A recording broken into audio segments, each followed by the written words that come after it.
What is up, Packers Nation? Welcome into our happy hour here on the Pack a Day podcast. I'm your host, Andy Herman. You can follow me on Twitter at Andy Herman NFL. You can find the podcast, of course, at Pack a Day Podcast. But you know that already because you are here in our live show.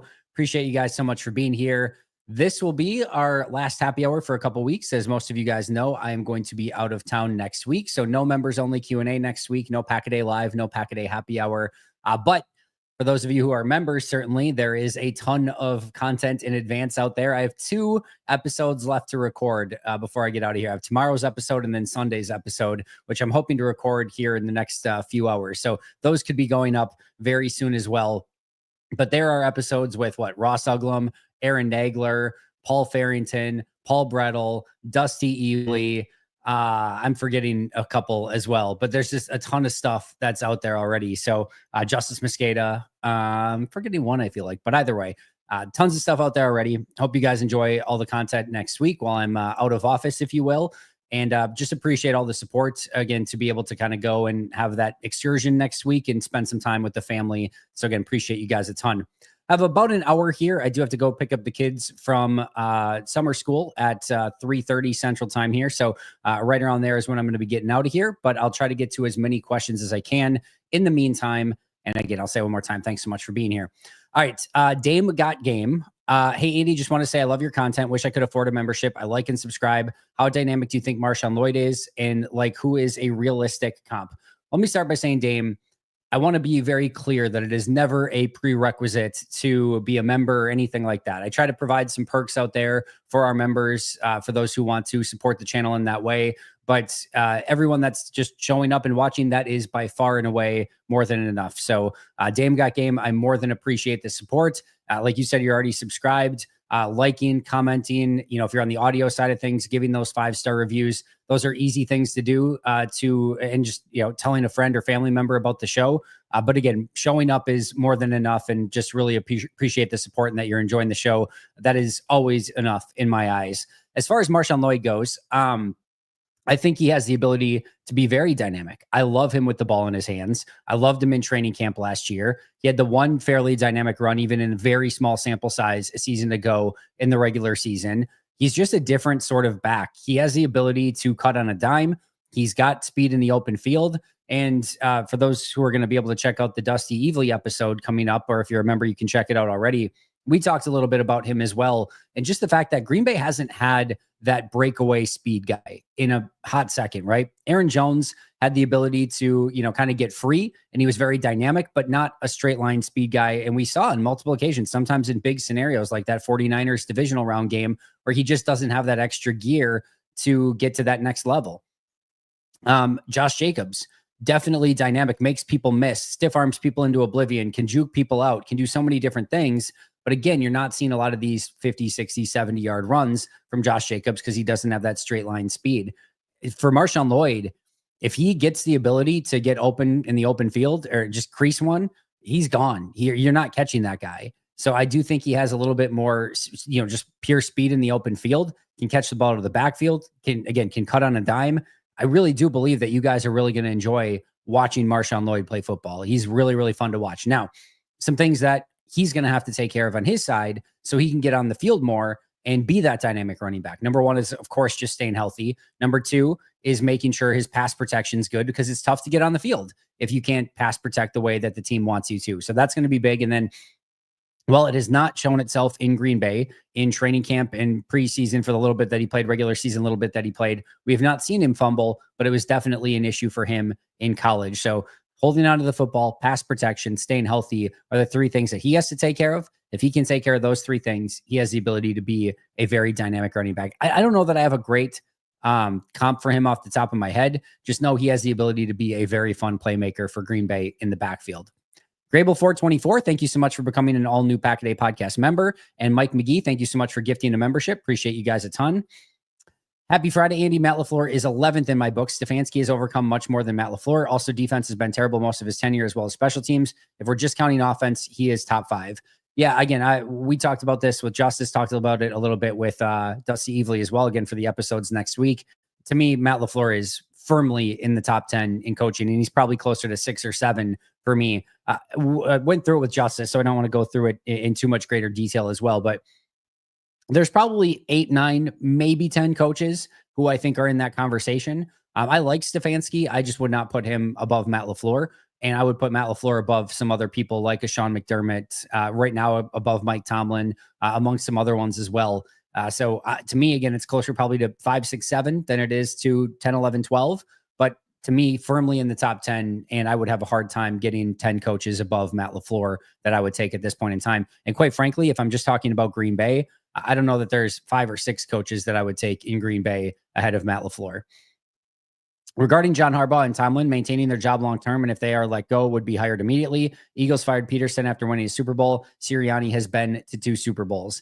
Yeah, Sirianni's an interesting coach. Again, I think that there are some things that are there with him that allow him to be successful, but you can't take away his success either. He's been to 2 Super Bowls, won one. That's huge. Doug Peterson, did get fired, but he had a very unsuccessful term after his time in Philly. It's interesting. Super Bowl gets you something, but it only gets you so far. Eventually, we saw even freaking Bill Belichick, was gone in New England. Mike McCarthy with this Super Bowl, gone in Green Bay. Doug Peterson, gone in Philly. So it definitely helps you, but it only gets you so far. And then you have to sort of start proving yourself again. And if you don't do that, you can get, let go pretty quick. But again, to me, no question about it, Matt LaFleur easily in my top 10. TJR123, thank you so much for becoming an all-new member. You guys are awesome. The Elite Chicken. The chicken upgraded. We went from chicken to the Elite Chicken. Elite Chicken in general, you absolutely can interest me in some Agbo Okoronkwo. And this is somebody that I have been a fan of for some time. And in general, really, really like the player as a sub-package pass rusher. For Green Bay right now, you could not really interest me. And then again, that's nothing against him. I like him as a player. I just think there comes a point in time where you have to let your young players have a chance before you start going and adding different ingredients into the sauce. And I think right now, players like LVN, Kingsley Enagbare, Baron Sorrell, Colin Oliver, those 4 in particular, need to be able to go out and sort of prove themselves and see what they're capable of in training camp before you start adding anything else to the equation. I already think you're going to have a very interesting, and Bretton Cox in that conversation as well. So I knew I was forgetting somebody, but Bretton Cox as well. So to me, I want to see what they're capable of first before, again, I start going and adding additional players. There could be a world in which LVN looks the same, has not taken any steps, and Enagbare has not, again, progressed in any way. Sorrell and Oliver don't look ready to compete in year 1. And you're just looking at it and you're like, this is not what I was hoping for. And then, you probably need to add a little bit of something there. But there's also a world in which LVN does look much better. And Colin Oliver and Baron Sorrell look like they're ready to compete in year 1. And Bretton Cox takes a jump. And in that world, you don't really need to go spend money on a veteran player. And in fact, spending that money on a veteran player it just takes away snaps from your younger guys that are making that progression, right? So for me, and the same thing kind of that we've talked about in the corner room, there might come a point in time at the end of camp where Goody needs to be aggressive in getting another corner in that room. For now, let's see how the top 4 of Nixon and Hobbs and Bullard and Valentine all work together in that corner room. And then more specifically as well, let's see if Haddon, Micah Robinson, or Kalen King can step up and show that they're ready. And if some of those answers are no, if the starting group doesn't look good or the none of those 3 guys that I just mentioned are ready to be backup, then you're going to have to be a bit more aggressive like they were in getting Malik Willis when they quickly realized that Sean Clifford and Michael Pratt couldn't cut it as the backup quarterback. So I think there's an opportunity again and a time and a place for that. But last year they wanted to give Sean Clifford and Michael Pratt the opportunity to go prove themselves and see if they could take that mantle on. They couldn't. So it was Malik Willis time, thankfully so. And this year, I think you give Micah Robinson, Kalen King, Kamal Haddon, those guys that runway. And if you realize, hey, it's not going to work, then you go in that direction. If you realize that Colin Oliver, Baron Sorrell, Bretton Cox, Kingsley Enagbare, LVN, that group is not ready to cook, well, then you add a new ingredient into it. So I'm all for it eventually if things don't go according to plan. But I think you want to give those young players that opportunity first. All right, from what you saw in OTAs and minicamp, was Golden mostly with the 1s or 2s? 1s. I don't think I heard his name once the entire time, which isn't worrisome. He's a rookie, but still would be nice to hear. I thought OTAs, he looked good. Well within, or his routes looked good, was varying the pace. You could tell the speed was there. Everything was as advertised. I thought he had a quieter mini camp. And there were some times where you could just tell Again, this is very common. Tucker Kraft was one of the all-time ones who deer in headlights sort of look of just like, where am I going? What am I supposed to be doing? How do I do this? And he turned out pretty okay, right? So you could just tell in minicamp there were some moments. There's one play in particular where Golden lines up on the wrong side. Then they show that he needs to get to the other side, gets to the other side, and then he's supposed to go in motion. He thinks it's a short motion, so he goes in short motion. Then they have to like basically tell him it's a long motion, so he goes in long motion. And then you could tell even after that, he didn't have the right route at that point. So at least that's what it looked like from a, dumb observer's point of view. It looked like there were multiple mistakes on that from the lining up, the motion, and the actual route that was being run. And again, before anyone panics or freaks out, that is very, very common for rookies at that point of time and in that time of year. So I have no concern about Matthew Golden. I think he's going to be a really good wide receiver. He looks so good in all the natural traits and tendencies that he already shows out there. It's just going to take him a little bit of time to get that offense down. I remember Taylor Mertz, who was a offensive lineman for the Wisconsin Badgers. Once Matt LaFleur was hired, because he played for Tennessee and Matt LaFleur in Tennessee, I had him on the podcast at the time, and I asked him, what's the hardest position in Matt LaFleur's offense to learn? And he immediately, without hesitation, said wide receiver.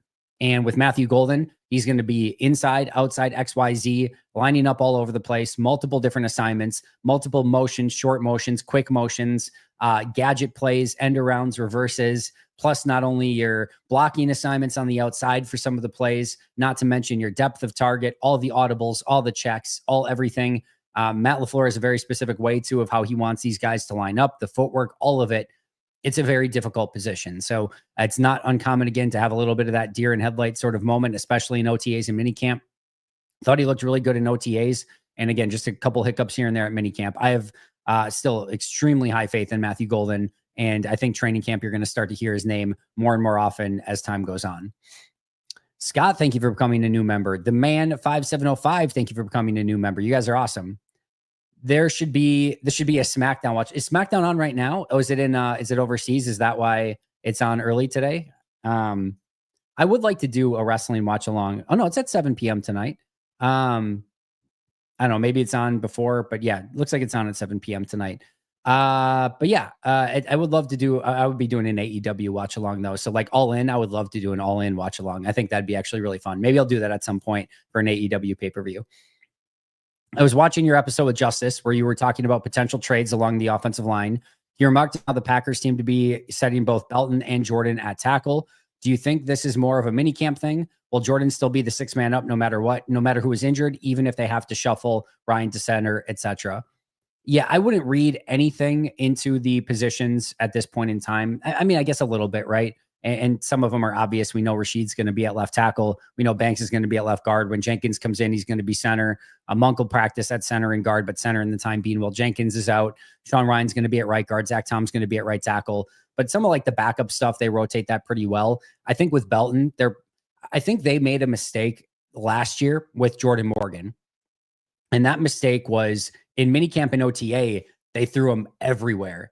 And you could tell, again, the deer in headlights, the rookie, like you could just tell he was swimming upstream in a pretty aggressive way.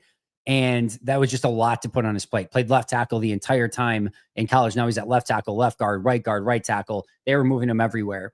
And I don't think that was advantageous for Morgan. And then I think he got to camp and they kind of, skimmed it down a little bit. I think he was more between left tackle and right guard by the time that training camp came around and more the opportunity. I think even it was more right guard as time went on because they realized quickly that was probably going to be his best opportunity to compete for a position and scaled it down. My guess is with Belton, to give him a strong start in OTAs and minicamp, they put him at left tackle, right tackle. I think a position he's much more familiar with, to give him that base and that groundwork, to just get him work there first, get him comfortable, understand the offense a little bit better. And then at some point, maybe in training camp, maybe later, they look to maybe move him inside and maybe cross-train him a little bit more. I think they're almost going the reverse of what they did with Morgan of like, let's pare it down first, make things easy on him, get him that strong start, and then we'll expand after that.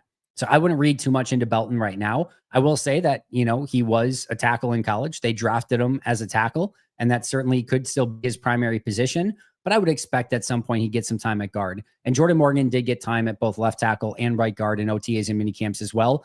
And for now, assuming John, that your offensive line is Rasheed Walker, Aaron Banks, Elton Jenkins, Sean Ryan, and Zach Tom, left to right, yes, I would assume that no matter who gets hurt in that scenario, that Jordan Morgan is your next guy up. That at left tackle, if Walker goes down, Jordan Morgan. At left guard, if Aaron Banks goes down, Jordan Morgan. At center, if Elton goes down, Sean Ryan moves to center, Jordan Morgan at right guard. If Ryan goes down, Jordan Morgan. And right tackle is a little bit more interesting, but I would still kind of assume in that situation that it would be Jordan Morgan just going in at right tackle.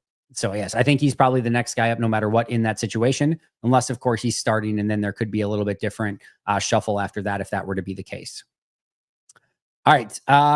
Kaylin Lawrence, 50-56. What do you think about a Golden to Terry McLaurin comp? Not perfect, but I definitely think they're similar. I do like a Terry comp, but it's a different Terry comp. I think Terry Glenn is a little bit more my comp. I don't think McLaurin is necessarily a bad comp. I think McLaurin is a little bit better of a route runner, just a natural route runner. I think Golden, I'd have to look, but I think Golden's just a little bit faster than McLaurin, but maybe McLaurin was a faster 40-yard dash than I'm remembering. I know he was fast, but yeah, I think there's a little bit of a comp there, but I think Terry Glenn to me might be a little bit of a faster, even Terry Glenn might be a little bit more of a comp for me. Thank you so much, John. Appreciate the super chat. And a Moscato Sangria definitely sounds intriguing. I think I would definitely try that. But I appreciate that, and we'll definitely be having more than a few drinks in Spain. That's for sure. Hey, hello from Fiji. That's awesome. Fiji sounds amazing. I'm looking forward to Spain, but Fiji sounds pretty freaking great. Hope it's beautiful over there. What are some of my favorite movies? I have a few, and I will say these are all older movies because if I'm being honest, ever since I started doing this full time, a lot of my free time is taken up doing this, watching tape instead of movies, right? So some of my favorite movies, Shawshank Redemption, probably still number one on my list. Absolutely love it. A near perfect movie. One of the movies that I absolutely hated, and maybe hate is strong, but really disliked the first time I watched it, that now is it felt like all of a sudden I'm flipping through channels and it's on, we're just chilling, we're not going anywhere, is No Country for Old Men. That is a movie that has grown on me in a way that no other movie has ever done. The more that I watch it, the more that I appreciate some of the nuance of it. And some of the scenes in that movie are just so unbelievably perfect. The acting is incredible. That's right up there as well. I will say, like, the original Matrix movie to me still stands up and is just one of the coolest movies that has ever been made. The whole turning humans into batteries is a little illogical. They take more energy than they give. But outside of that, I still think one of the coolest movies, just in terms of the idea behind it, plus the execution of it, plus like the slow motion stuff that they did, which was unique at the time. Again, phenomenal movie. Some other ones, original Guardians of the Galaxy. That to me, I knew nothing about the Guardians of the Galaxy going into that movie and had not even really watched. I think I watched maybe one Marvel movie up until that point and went into that not expecting anything. That was the closest in my adult life that I got to feeling the way when I watched Star Wars for the first time as a kid, of just like being on an adventure, loving these characters, the right mix of humor, but also drama and just, superhero action, all that sort of stuff. That to me was still one that just, again, it's hard to have that feeling when you are older, that you did when you were a kid, when you saw a movie like that for the first time. So that one was one. Yeah, those are probably ones off the top of my head. Probably need to talk Packers a little bit more, but those are definitely some movies that I very much enjoy. Love that the Packers have so many international fans. Let's hear from everyone listening overseas. Love that. Who is your FIFA Club World Cup team? I mean, it's hard not to cheer for Miami in some way, right? Like just seeing Messi and a U.S. team that's still in that group. I'm biased towards the Premier League. I just think it's probably one of my favorite leagues, that I actually watch on a day-to-day basis. Obviously, like as a Liverpool fan, not exactly cheering for Chelsea, but I just tend to tune into those games a little bit more.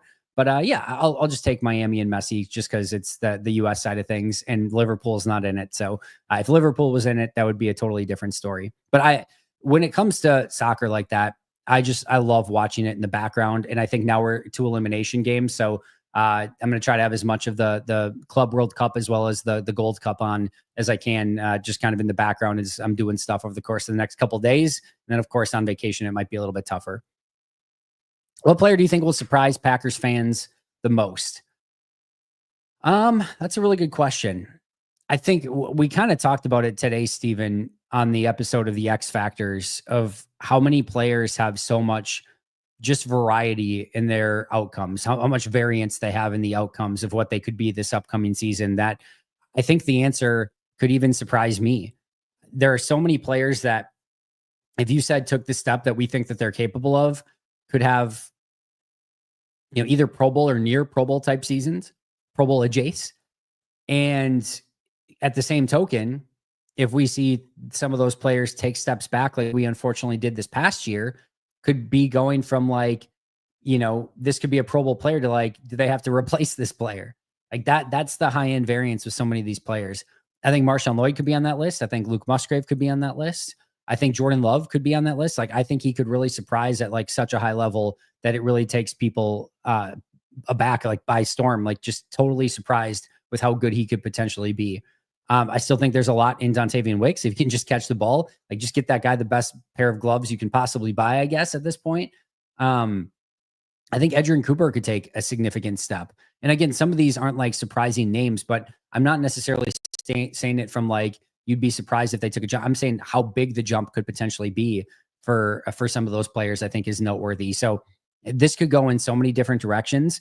I even think Jordan Morgan. I think Jordan Morgan could be a really good starting offensive lineman. And for some people that are just oh, what a waste of a pick, I think that might catch them by surprise. I think LVN could take a small jump. I'm not expecting anything huge, but I think if he's all of a sudden at 40 pressures instead of 22 and looks, gets 5 or 6 sacks and looks more serviceable, more, adept at pass rushing, I think that could catch some people by surprise. So I think there's a lot of potential answers to this, and hopefully we get pleasantly surprised by a lot of these players. Will Elton's switch to center affect his weekly veterans rest day? Will having a different center snap a day a week make a difference? It's a really good thought, John. I hadn't really thought that far in advance. My guess is he will still get that veteran rest day, and I don't think it affects anything all that much. I think, Jordan and Elton will still have plenty of time to talk X's and O's through the course of the week and get plenty of snaps from Elton all throughout, hopefully camp and then the regular season as well. So I still expect it to happen, and I don't think it's going to have that huge of an impact. And it probably is very, very helpful for Jacob Monk moving forward to potentially get those reps, assuming that he's going to be the backup center. That probably is extremely helpful for him and just gives him some more looks with the first team offense. So not necessarily the worst thing in the world, but that is definitely an interesting way of, or just thinking about it and had not thought of that specific scenario. Do you think Oladapo has a chance to beat Bullard and Williams to start? Would you play him on certain packages? I don't think I can quite get there with Oladapo beating out both Javon Bullard and Evan Williams. If you told me he beat out Bullard at safety and they just decided to use Bullard more in the slot, they're just going to focus him there to put less on his plate, and that it was Xavier McKinney, Evan Williams, and then Ketan Oladapo would be the next guy up at safety, I could probably believe that. I think Ketan can be very, very good. I do think that there are potential ways to get him in the game. I think where you struggle right now is if you go in a 3 safety set, it probably is X, Javon Bullard, and Evan Williams in that scenario. There is a way that I think you could do some really fun stuff with him as a nickel linebacker. The issue is Quay's probably still going to be your green dot, and you definitely don't want to take Edgerrin Cooper off the field. If there were a situation where Cooper or Quay got hurt, especially Cooper, I could see some packages where you put Ketan Oladapo next to Quay Walker in that situation and maybe let him do some coverage stuff. I think that could be unique. But yeah, I'm very still high on Ketan Oladapo, and I just think he's a really awesome depth piece to have right now. And he'll probably have to start the season making his way on teams, which I think he can also do a great job of. But I do think that there's a very good player there. As far as I know, David Bakhtiari has not retired from the NFL as of yet, but I would very much expect that he has played his last down in the NFL. You just spent 100,000 hours watching film. Was there a favorite play? That's a really good question. It's so funny that I so much focus on the here and the now when I'm watching it that I sometimes fail to put things in like my long-term memory bank. I did like some of the stuff with Isaiah Simmons being at linebacker and screaming back to single high safety. That was very fun. But Cole Hardman on that end around for a touchdown was a really fun play. I just really liked the first few games of Aaron Banks, first like 6-7 games of Aaron Banks, and really getting excited about that. The rookie class, like some of the stuff, Matthew Golden, going back and watching his Houston tape got me so excited because I thought you saw his speed a little bit more on display. And then Savion Williams might have been my favorite film study of the entire offseason so far. I mean, especially some of his earlier stuff, but even this past year as well, just the high end stuff that he put on tape, like that gets you just so geeked up and excited. So I don't know if there's a particular play, but there's definitely some film study stuff that I got to do that had me very excited, and probably would put Savion Williams, especially going through some of his like freshman, sophomore stuff on tape that, again, I think was a little bit less watched. That had me really geeking out for what he could potentially become. MU Wade 3, am I worried about JJ McCarthy at all? It's an interesting way of wording it. I would not say that I am worried / concerned / losing sleep over JJ McCarthy. I did really like JJ McCarthy in the draft. I do think he has the ability to be a very good quarterback. I'm a little bit more worried about him in the long term than I am necessarily this season. I think the more time that he gets with Josh McCown and Kevin O'Connell and working in that offense, I think you're going to see him get better week by week. Wish we kind of saw Minnesota and Chicago a little bit earlier in the season, where maybe those young quarterbacks are not totally ingrained in those offenses yet. Unfortunately, Green Bay is going to see them both later in the season. So yeah, I think he's a very good quarterback, or can be a very good quarterback. How long that takes, the adjustment period, coming off the knee injury, I think those are all very interesting questions. But there are very few situations in the history of football that a young quarterback starting for the first time get to step into that's better than Minnesota's current situation. Two fantastic offensive tackles, very strong offensive line in general, Aaron Jones at running back, TJ Hawkinson at tight end, Justin Jefferson and Jordan Addison at wide receiver. I think extremely highly of Kevin O'Connell as both a head coach and as a play caller, and Josh McCown as your quarterback's coach. That is about as an ideal situation as you go into as a young QB. Now, the downside is if he doesn't look good, that's concerning if you're Minnesota. And there have been some little hints of like that there's still a lot of work to do with McCarthy. So I'll say more intrigued at the moment, not worried yet, but I do think long-term he has the ability to be everything that offense is kind of looking for. And that definitely gives me a little bit more long-term concern. But I'm, again, for now, I want to see it first. And with these young quarterbacks, it's such a high variance and you never quite know what you're going to get. So we'll take it one step at a time. We'll see if he can be a serviceable starter in that offense first. Then when we get there, and if he's all of a sudden playing great, then yeah, there would be a little bit more panic there. And same thing for Caleb Williams, right? I think this is such a interesting division where the difference at quarterback of what could potentially happen with Caleb Williams, even Jordan Love, even Jared Goff, and JJ McCarthy is really unique. And I think all four of them are Pro Bowl capable quarterbacks if they hit right. And I think all four of them, well, maybe Jared Goff, like we know Jared Goff, and to an extent, Jordan Love, we know the floor now. I think, Jordan has shown he's a good starter no matter what. I think Jared Goff has shown he's a good starter no matter what.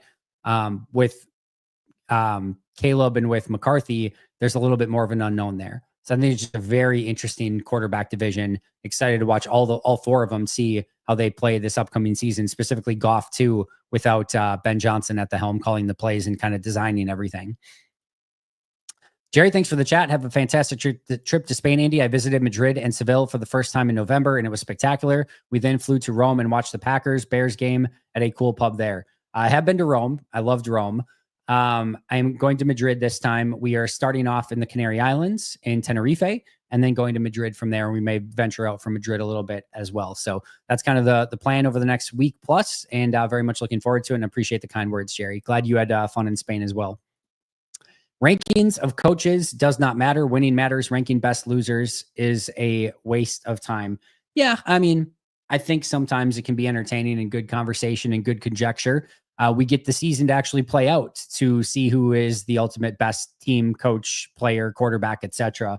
And that's why we play the games. But in the offseason, we still have an appetite for conversation. And I think sometimes those conversations are fun to have and kind of rank things out and see where teams are in the sort of ether and the power rankings of things at the moment. So good talk, good conjecture. And, you just have to kind of take it with a grain of salt and just understand it's kind of for entertainment. And like you said, what we're actually going to find out is when the games are actually played. Andy, what are the biggest winners and losers on offense and defense going into training camp? J Money, I probably need a little bit of clarification here. Are you meaning like winners and losers from the standpoint of like who looked best in like OTA and minicamp, or winners and losers who did had the best offseason or are maybe put in a better position? I did full episodes on both of these, by the way, if that's what you're looking at, of like who are the biggest winners of the offseason for the Packers and who are the biggest losers in the offseason for the Packers. Let me see if I can bring this up really quick here because I have all my notes here. All right, so my offseason winners. On my list of offseason winners, I had 12, including Matt LaFleur, getting Halfley, Bisaccia back, Steno back, no major weapon losses, plus quite a few weapon additions on offense, better offensive line, etc. Jordan Love, Aaron Banks, Chris Brooks and Emmanuel Wilson, Ben Sims, John Fitzpatrick, Rich Bisaccia, LVN, Devontae Wyatt, Carl Brooks and Colby Wooden, Isaiah McDuffie, Kalen King, Kamal Haddon, Micah Robinson, Keyshawn Nixon, and Nate Hobbs were all on my list of offseason winners.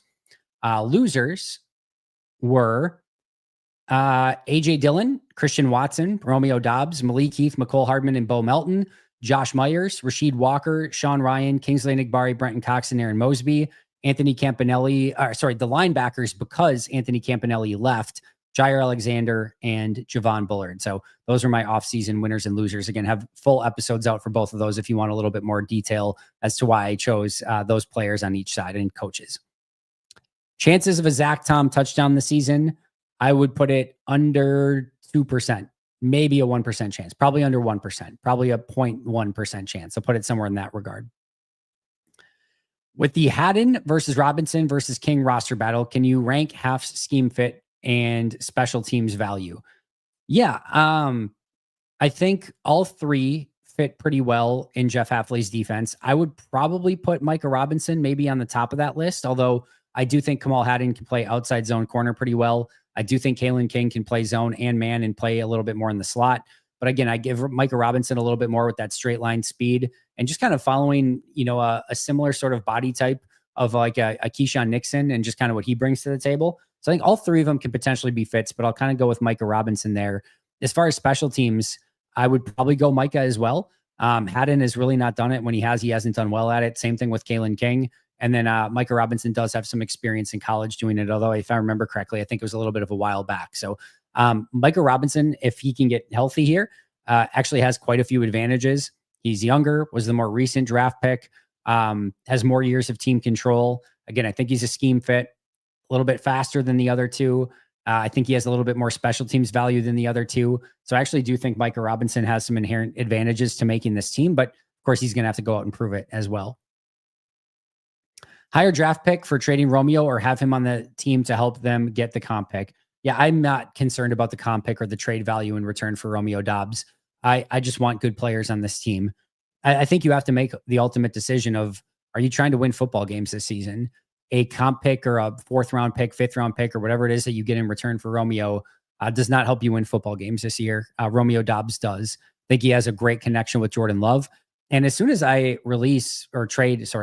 trade Romeo Dobbs, you get thin fast. Christian Watson is not returned from injury. You have Dontavian Wicks and Jaden Reed that you can count on. Then it's 2 rookies following that.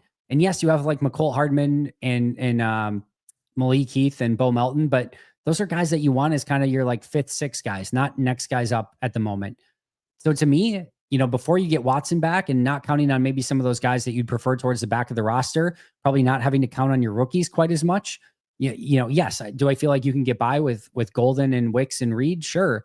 But to me, it's not, the best iteration of the offense. And I think Romeo Dobbs has a real legitimate role. And I just think you get very thin, very fast if you all of a sudden move on from him. So, I get that he's in the last year of his deal, like Rasheed Walker, Sean Ryan, some of these other players.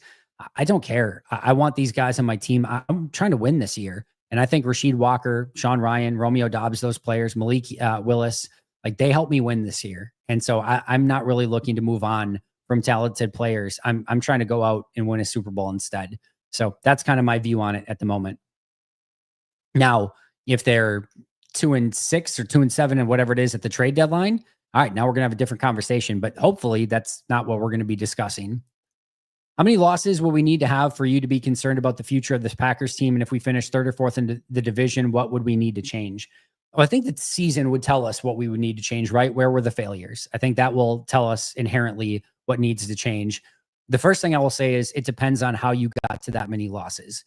If you were the 49ers of last year and your quarterback goes out, your starting left tackle goes out, your starting wide receiver goes out, your starting running back goes out, you have multiple injuries on defense, and so on and so forth, right? And you're just that snake bit team. I don't know, 4 wins and just picking up a really early draft pick, hopefully, and rebooting it next year with not injuries. I'm totally probably fine within that scenario if you were just that snake bit team.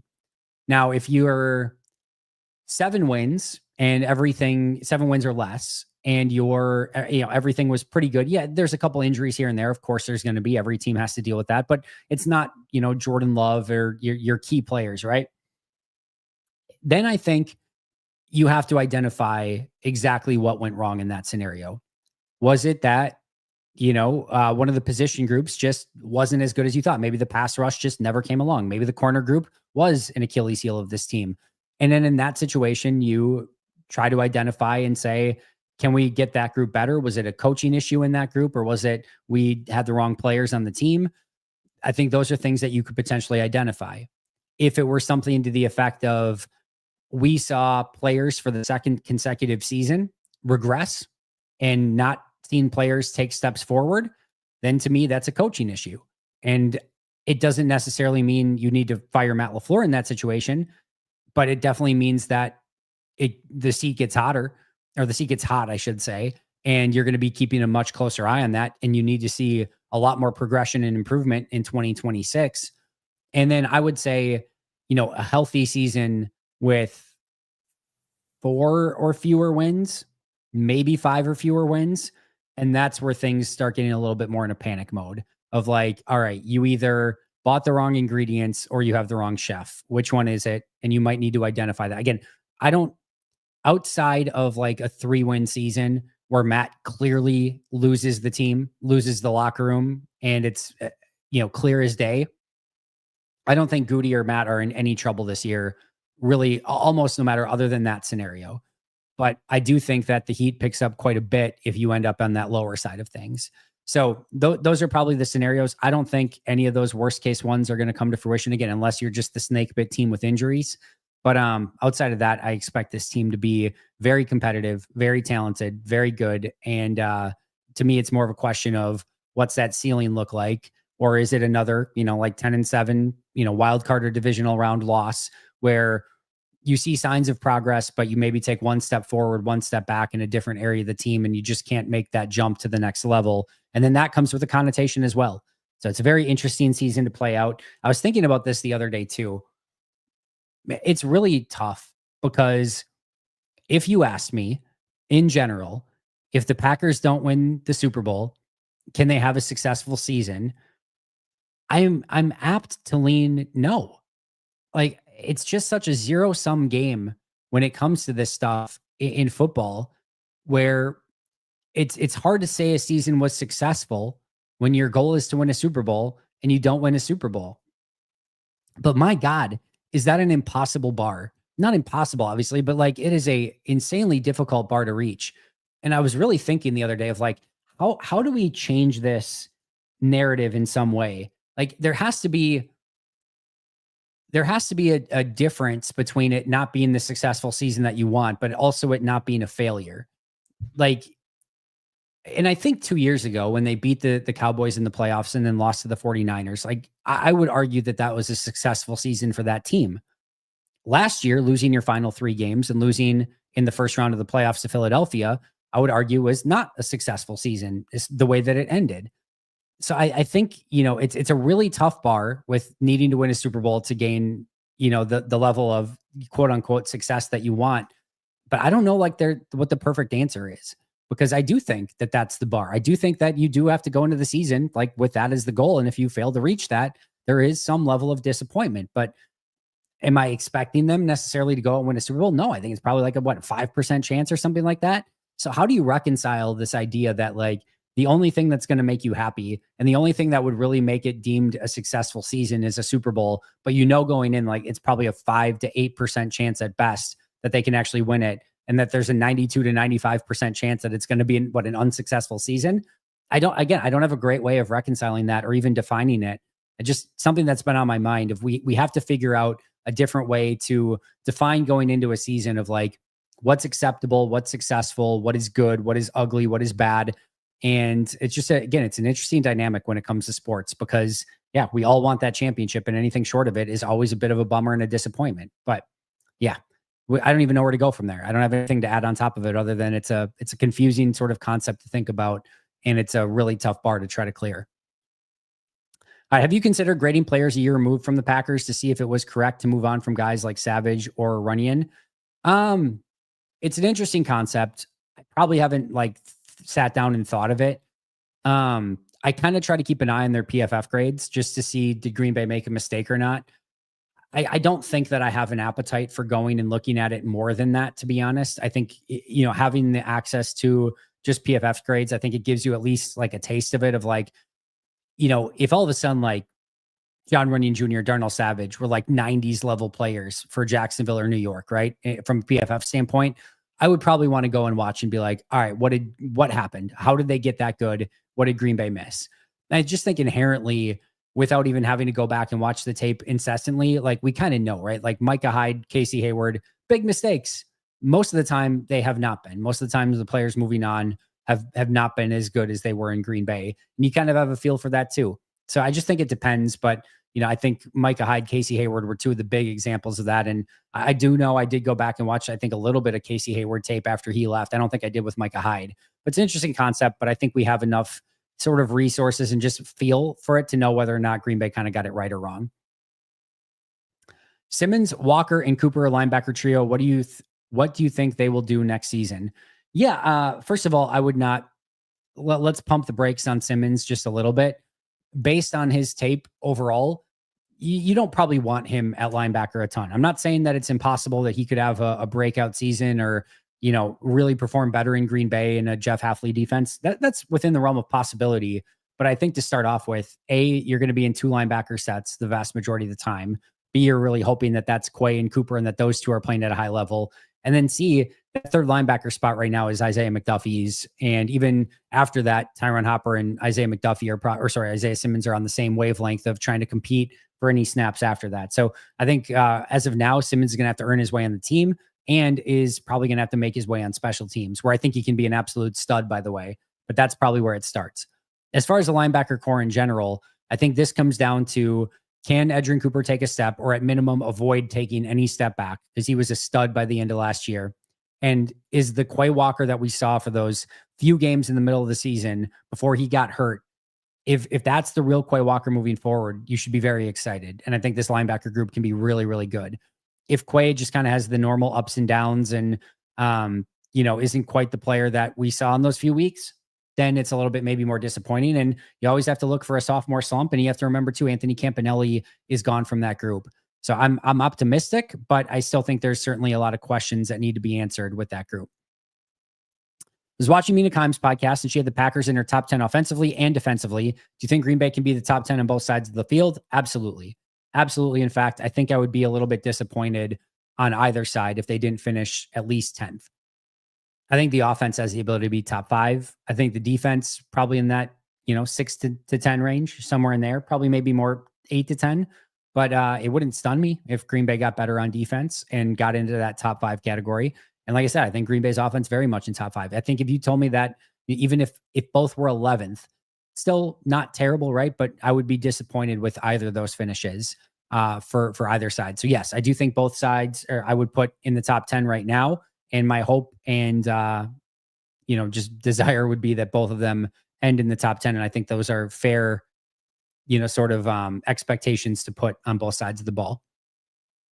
Luke Musgrave, any improvement, or he reached all he will be as a player? No, I think there's a lot more out there for Luke. And I really liked what I saw in OT and minicamp.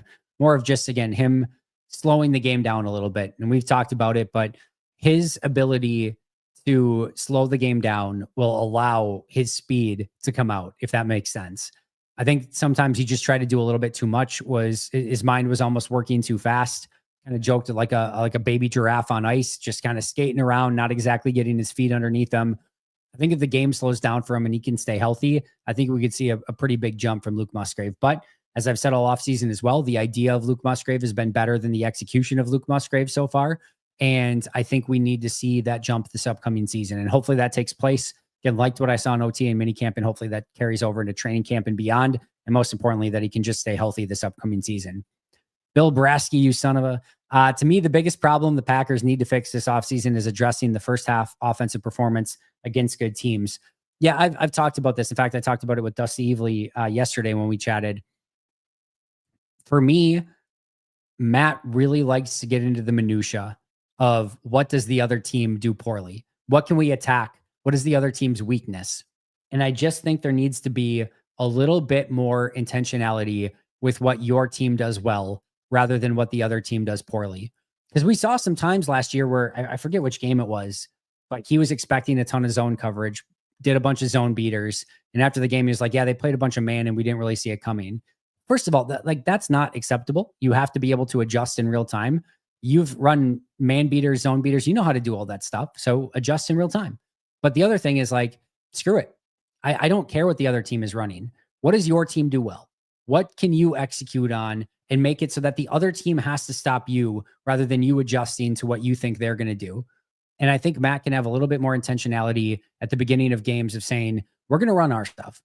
Screw you. We don't care about you. We are talented enough and good enough that if we accomplish what we want to accomplish and we run the plays that we want to run them, you're not going to be able to stop us. And I think that now have some of those plays in the back of your mind of how you can attack the weaknesses on the other team. And, you know, a play call here or there, or taking those out when you really need one. Absolutely. You should have those ready, but don't go into a game specifically thinking, how can we attack them and take advantage of their weaknesses? I'm not saying that you can't do a little bit of that, but I want you to focus on your own strengths rather than the opposing team's weakness. And I think that's going to get you a little bit further, especially earlier in games. What do you expect? There will be any improvement on the D-line with the Packers' new defensive line coach, DeMarcus Covington, a former Patriots defensive coordinator. What have you heard? Heard only good things, but this is one of those things that's impossible to gauge and judge, right? I've heard bad things about Jason Rebrovich. I've heard really good things about DeMarcus Covington, and I'm hoping that that means good improvements for this defensive front. But we're not privy to individual coaching sessions or meetings or what DeMarcus Covington's trying to focus on. I thought his press conference was informative, and I thought he did a really nice job in it. But outside of that, it's really tough to gauge what that difference will be. And until we actually see it on the field this year, in games, it's going to be tough to glean if DeMarcus Covington's making some sort of big impact. I think he's going to be a big value add for that defensive line, but you have to kind of see it to believe it. And I think that's just where we're at this point.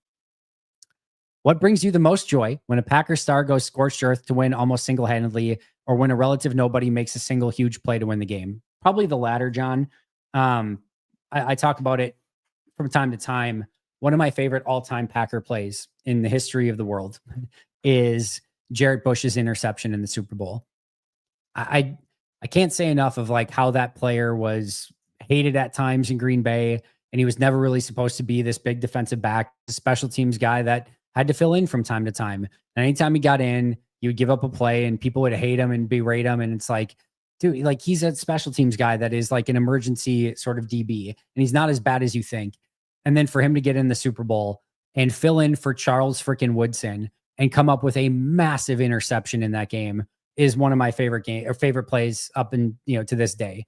I mean, just the coolest play. So for him to get that redemption, step in for Charles Woodson, get an interception in the Super Bowl. What an unbelievable moment. So to me, those are the ones that I always enjoy just a little bit more, when a player either has the opportunity to redeem themselves or kind of out of nowhere makes a big play like that. Those are the ones that I kind of geek out a little bit for. So it's always fun when you see a player just step up and play amazingly, like a great player do that. That's great too. But yeah, I'll take that Jarrett Bush play as being probably maybe my favorite play as a Packer fan. No, that's not true. The Tramon Williams pick six against the Falcons is probably my favorite play, but Jarrett Bush is definitely up there. If you had to guess, what do you think the ultimate resolution with Elton will be?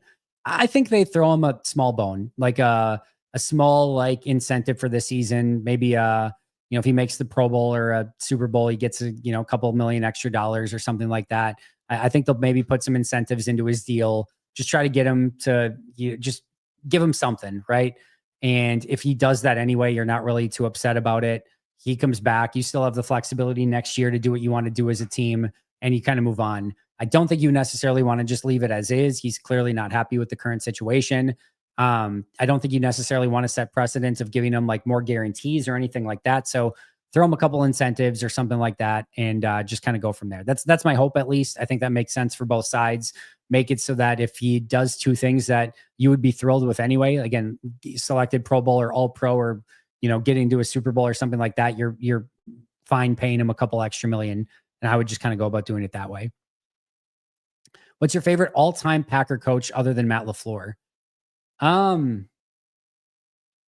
mean, it's interesting in the fact that really, I mean, I had Infante for a little bit. I didn't know anything at the time, right? I was just a kid. So I've really had Holmgren, Rhodes, Sherman, McCarthy, LaFleur, right? So like 5 coaches. Unless we're adding obviously like position coaches or things like that, which like Fritz Shermer would go up there pretty high. But if we're just talking about head coaches, it would still probably be McCarthy. I was a pretty big McCarthy believer. It was time to move on when they moved on. Don't get me wrong. But leading up to the Super Bowl and how he kind of took this team that was really struggling, before he got here, and quickly turned it around in that 13-3 season where Favre threw the pick and then winning the Super Bowl in 2010. I think Mike did a lot of unbelievable stuff that still to this day goes a little bit unnoticed at times. So definitely McCarthy would be my second. But if we're adding like positional coaches and things to that, Fritz Shermer would be pretty high on that list. Are we really going to see Tucker Crafts actually involved much in the offense this year? I'm assuming you mean. We heard this type of thing before. Well, what will be different this year? I do think you're going to see more. I just think there's a more desire to get him the ball a little bit more. But I honestly think it's going to be up to Tucker a little bit. I think the next step for him is just learning how to be a little bit better route runner and gain a little bit more separation. If he can do that, he's going to be in line for a much bigger increase within the offense. But when you hear it from everyone, meaning Jordan talks about it, the offensive coordinator talks about it, the head coach talks about it, like when you hear it from multiple sources, that to me is something worth noting. And I do think there is some intention there to get him the ball more. But again, I do think it's going to have to do with Tucker as well, just getting a little bit more open. The Dolphins do not do well this season and Mike McDaniel gets fired in season. Do you see him being brought in similar to Saleh's consultant, or will he immediately absorb back to the 49ers? He'll go to one of those teams as a consultant. I'd be pretty certain of that, unless he just wants to take the rest of the year off, which is always a possibility as well. But if he does not take the rest of the year off, then I would assume that he would go to San Fran or Green Bay as a consultant in some capacity. Why are people so stingy with the likes? I get it, Green Bay Gary. It's, got to take all that time to click a button in 2025. No, I appreciate it though. Hit that like button if you have the chance. No Country is Greatness. It's a phenomenal movie. Premier League forever. Go City. We're going to win the whole thing. Best of luck with that. Liverpool all day, every day. LVN will probably surprise the most. He could. I think he very much could. That'd be awesome. Okay, talking about Club World Cup, by the way. All right, that's fair. You're obviously then there's no Liverpool issue there, and they could easily win it. They really could. All right, Jean-Marc Brown 6374. I could be paranoid, but are you concerned at all about the depth at linebacker? I'm worried that if Quay or Cooper goes down, we could be in trouble. I'm not, because I think McDuffie is a really solid stopgap. I'm intrigued by Isaiah Simmons. I think Jamon Johnson's one of the more fun UDFAs as just kind of like a flyer on the back end. And I think Christian Welch gives you a little bit of that Eric Wilson mentality as well. So I actually really like this group in totality. Nothing's perfect, right? If you lose a player like Cooper or Quay, it's definitely going to sting, but I'm confident in their ability. And again, even I think something like a Katano Ladapo, maybe putting down in the box and using him in some unique ways as well is something that you could do there. So I think there's more than enough ways to fill it for a handful of weeks if you needed to, but fingers crossed, hopefully Quay and Cooper can just stay healthy. Who's a Packer who fans are low on, but the Packers organization is internally pretty high on? I'm just going to say the corner room, Richard. Everyone seems extremely low on Hobbs, Nixon, and Valentine. And Brian Gutekunst has told us over and over with his words and with his actions that he believes in those three corners a lot. So we'll see if Goody is right. We'll see if Packers fans are right that are thinking that it's not enough at corner. But there is clearly a divide there where some fans think that the sky is falling at corner, and Goody feels very strongly about those top three corners. So I think that's probably the biggest gap between perception and in-team view of a specific player and or players in a specific group of, position group, I should say. Who would be players from the Packers that could play flag football team to compete for a spot in the Olympics? Yeah, I'm not well versed enough in flag football to know. Quite frankly, I would think Adrian Cooper would be a really fun player at linebacker and as a potential rusher. But there's probably better people like Micah Parsons. I think would be one of the top people in that situation. But Cooper's speed would be really, really fun. He could be one. I would have probably said Jair before as somebody who can just be, again, a pure cover corner. He can still do that at a very high level. Obviously, he's a Baltimore Raven now. I'm sure Xavier McKinney could play. I'm sure Josh Jacobs could play. Jaden Reed would be one that would come to mind immediately, but I'm going to go Adrian Cooper as a just pure speed rusher cover guy. I think you could use a lot of, use him in a lot of different ways that would be very successful for you in flag football. Carla, thank you so much for gifting 5 memberships. You are the best. Thank you so much for that. Am I crazy, or does LVN's tape look better now we know about his broken fingers? I just watched the Rams and Houston games and they gave me hope. I think anytime you hear something like that, it gives you an out, right? Of like, all right, LVN didn't have a great year. And then you hear like, oh, he had a broken hand or broken thumb or finger, whatever it was. It's like, all right, well, that could have easily been why he was having some issues. And hopefully that's the case. So maybe that's the out that we're looking for. Same with Kenny and his toe and why he wasn't as good last year. Just gives you some reason for optimism. We're about to find out if Kenny and LVN bounce back in a major way and look great this year. All right, it was probably a lot to do with the toe and the thumb injury this past year. And hopefully that's the case. But like I said, we're going to find out, and I think in a pretty major way come the regular season this year. Why Spain? So we try to bring the kids on a trip every year. And last year we went to Disney World. We did some more local stuff before that. And we were looking for a trip to bring them on. It's kind of like their Christmas gift is, because there's not much stuff at this point that they need from and we don't like having like just a bunch of cluttered stuff that they're never going to use around the house. So we would rather do an experience. So we're looking at like, what could we do that the kids would love, but also maybe get a little bit of like this will be their first international travel and things like that. And we looked at a variety of different things, but we kept coming back to Tenerife because obviously it's, unbelievably amazing place. At least it looks like. I'll tell you in a few weeks here, a couple weeks here, if it is or isn't, but it looks like this unbelievably incredible place on the water, on the ocean, beautiful weather. You kind of like this paradise, right? And then on top of that, they have this really awesome water park that's there as well, which the kids will absolutely love. And then, just kind of getting into Madrid a little bit as well for them to kind of see a big city overseas. It kind of had the best of all worlds and there's also a amusement park in Madrid as well, kind of like a Six Flags sort of thing. So we just kind of did this, like we get to spend time overseas, have their first, overseas adventure, if you will, their first time ever overseas and out of the country. And then cool water park, cool amusement park, getting them to see, a bigger city in Europe, just kind of had the best of all worlds. And my wife loves traveling and going to different countries. She's been to Barcelona, but she has not been to Madrid. We have not been to the Canary Islands. So again, it just kind of hit everything that we were potentially looking for. So that's why we chose it. And that's where we're going this coming week. Caleb Williams yelling F Green Bay. We have rent-free space in his head in the offseason. Yeah, I get it. He's partly just playing up to the crowd, right? Like that's what you're kind of supposed to do to some extent. But yes, the Packers do primarily live rent-free in most Bears fans, coaches. Even the Ben Johnson thing with Matt LaFleur was really cringeworthy as well. So there's always that extra space that lives there. That's for sure. I do have to get out of here pretty quick. Just kind of go through a lightning round. I'll definitely make sure I get to these super chats as well. You discussed with Justice, but do you think the Goot window comment was just GM speak? He can't really insinuate that they don't do anything resembling a tank from a roster building standpoint, even for 1 year.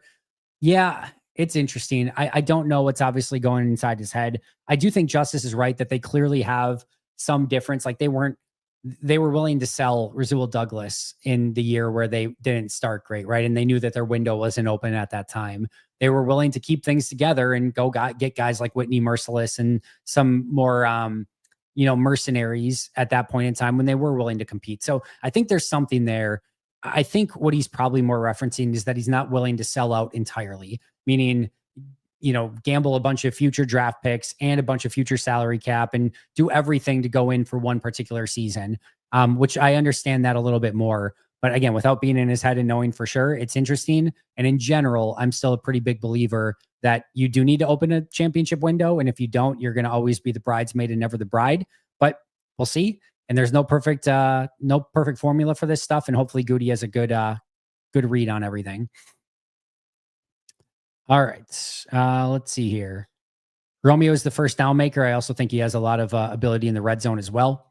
Week 1 is never a must win, but the Lions game feels like it is darn close. I want to see a win week 1. Obviously we want to see a win, but I mean, in general, like I want to play that game like it's not a playoff game, but that to me is a big fight feel. Go out, show that you're a different team, that you can win big games in 2025. I want to set the tone for the season in that game for sure. At least this season, we are not worried about both our punter and kicker. Very well said. What's the pregame vibe atmosphere at Lambeau before a preseason game compared to a regular season game? It's definitely different, but I think there's still a really fun vibe. A lot of tailgating. It's a lot warmer usually. I still enjoy it. I think there's a little bit less pressure and anxiety sometimes going into those. Plus, you get great weather, and it's just kind of like a fun atmosphere. So I always still enjoy it, and there's never a bad day at Lambeau. Feel like we fall short this year. The window is still open, so if it is down to how short did we fall, I think that's well said. Is there a big pool of NFL refs? How often do they bring new refs to improve how games are officiated? Does anyone grade the NFL refs? Yes, they get graded. I'm not sure on how big the pool is. Will what looks to be changed on the interior offensive line make up the benefit for Josh Jacobs this season? I do think so. I do think we will see a big benefit for Josh Jacobs just with some of the physicality and the depth on that offensive line. I think you're going to see them run block a little bit better than what we saw a season ago. Dylan, thank you for the super chat. I saw George Kittle talking about championship teams having elite tight ends. What are your thoughts on this? And if Tucker Kraft ready to make that jump? I do think he is. I do think tight ends are a real cheat code if you can have a top tight end. I really, really do. I think there's such a unique matchup piece. It's really tough to tell. Again, if you have one that can block and catch, it's not any sort of tell. When you're in 11 personnel, you usually can go a little bit smaller and cover things a little bit better. If you're in 12 personnel, usually you're going to go a little bit smaller, bigger from a bulk sort of standpoint. Again, you get a little bit more tells and that sort of stuff. But if you're in 11 and your tight end's a great receiver and a great blocker, it's such a cheat code, and you can really take advantage of things. And we've seen guys like Travis Kelce be so important, Rob Gronkowski be so important, and you just go on and on. Dallas Goedert, even for Philadelphia, you better have a pretty good tight end. I know Green Bay, when they won it, it was Donald Lee at the time, who was a good tight end, good player. They should have had Jermichael Finley, of course, but you can do it without it. But I do think that if you have a top tier one, there's just so few of them, and it's really tough to stop those guys. There are many metrics you can use for success. I had to do research myself, but 93% of the Super Bowl winners had a top 10 defense, and a good portion of those were top 5. Top 10 defense and a top 10 quarterback. That's your formula. If you've got a quarterback that can be a top 5 to 10 guy, specifically like a top 5 and a top 10 defense, that's all pretty much what you need. It's pretty much what you need. Mike, just say Mike. Yeah, there you go. For coach, I'm assuming you mean. Dylan, thank you so much for gifting 10 memberships. Hopefully everyone is enjoying those, and really, really, really appreciate the support. McCarthy over Holmgren is absolutely insane. I think, again, it's not best, right? I didn't say McCarthy was the best coach. I would have put Holmgren over McCarthy when it comes to which one's the better coach. I was asked which one was my favorite. I had a larger attachment to Mike McCarthy because I was in my 20s and 30s-ish when McCarthy was coach, and I was a teenager when Mike Holmgren was coach. So favorite, one that I probably just enjoyed and was able to appreciate more was McCarthy. But no question, if you were to say which was the better between Holmgren and McCarthy, it's Holmgren. Caleb Williams or Ben Johnson, who is Dumb and Dumber? I'll let you decide that one. Interesting comments from both, though.